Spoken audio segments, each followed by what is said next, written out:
Монгол улс руу чиглэсэн цахим халдлага болоод энэ салбарын сүүлийн үеийн чиг хандлага ололт дэвшлийн талаарх мэдээллийн аюулгүй байдлын өдөрлөг боллоо. За энэ удаагийн арга хэмжээнд зочноор Америкийн мөрдөн байцаах товчооны кибер тасагт 20 жил ажилласан мэргэжилтэн оролцжээ.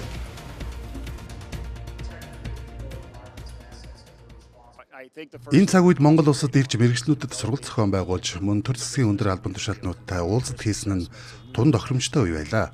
Яагаад гэвэл Монгол улсад кибер аюулгүй байдлын салбарт хөгжих маш их боломж байна.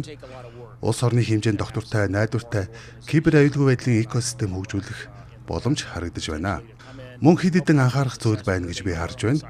Юуны өмнө ард иргэдийн дунд кибер аюулгүй байдлын ойлголт мэдлэгийг үр ашигтай олгох, мөн байгууллагын ажилтнуудын хувьд ч кибер аюулгүй байдлын сургалтыг тогтмол орж, кибер аюулгүй байдлын шинэ мэдээлэлээр хангаж байх хэрэгтэй.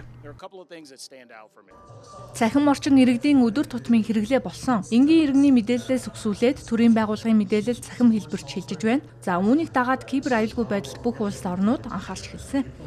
Банкнд учирж байгаа проблемтэй чинь төрийн байгууллагад арай өөр учирдаг байх.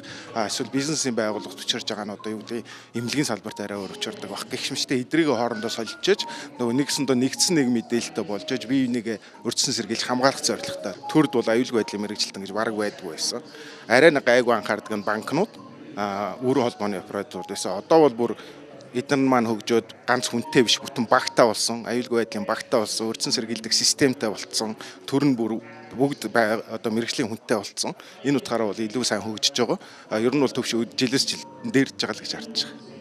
Энэ арга хэмжээ 2013 оноос хойш тогтмол зохион байгуулагдаж байна. 13 жилийн өмнөхийг бодоход байгууллагын мэдээллийн аюулгүй байдал гэдэг ойлголт нийгэмд нэлээд танигдсан ба аюулгүй байдалтай анхаардаг байгууллагууд нэмэгдсэнийг онцоллоо. Банк, төрийн байгууллага, бизнес, эмнэлэг гээд салбар бүрийн кибер аюулгүй байдлын асуудал өөр байдаг. Иймд онол бус бодит практик жишээнүүдийг хоорондоо ярилцаж, туршлага солилцох нь Монгол улсад кибер аюулгүй байдлын экосистем бий болоход чухал нөлөөтэй гэлээ.